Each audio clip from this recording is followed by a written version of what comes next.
Hey guys, today we're making air-fried Taiwanese style popcorn chicken.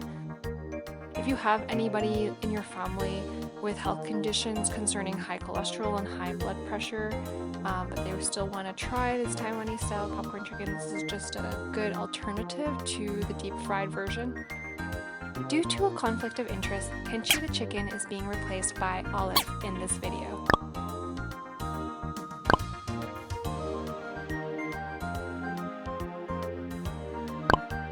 Let's start with the dry rub spices. In a small bowl, put in 1 tablespoon of salt, 1 tablespoon chili powder, 1 tablespoon grounded pepper, half a teaspoon of sugar, and half a teaspoon of 5-spice powder.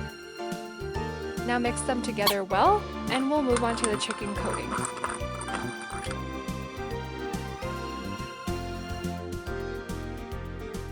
So I'm using a plastic bag here, but you can use a big bowl instead of a plastic bag or a plate. The reason I use a bag is just due to easy cleanup. Add in 1 cup of tapioca starch. I've used 2 half cups here, that's why you see me doing this twice. 2 tablespoons of grounded pepper, 1 teaspoon of salt, 2 teaspoons of basil flakes, 2 teaspoons of garlic powder, 2 tablespoons of chicken base.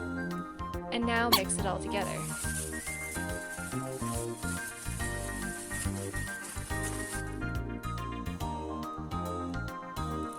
Now get your pre-marinated chicken thigh pieces and get ready to coat it together until nicely coated. Some of you might be wondering why I didn't give any marinade recipe for the chicken. It's because I've tried different marinades and it always turned out well, so as long as you soak the chicken pieces in marinade for about an hour, you should be fine. If you want, I'll link you to some marinade recipes below and give you some of mine in the description box. Generously oil both sides of your chicken pieces, or you might find raw flour still left on your chicken after air frying. If you have cooking spray, use that instead. Put it in the air fryer for 170 degrees Celsius for 20 minutes.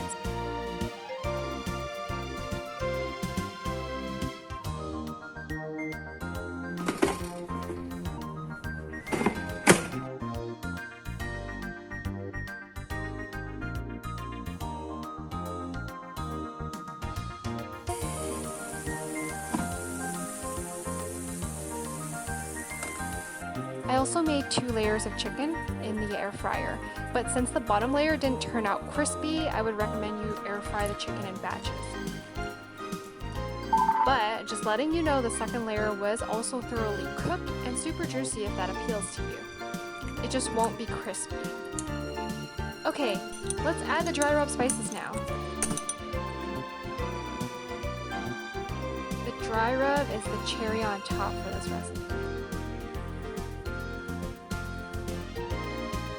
I know I already said this, but it's a great alternative to deep fried chicken, guys. I got a look out for my high cholesterol family members, and even though it doesn't cut out all the cholesterol, it's still something worth trying.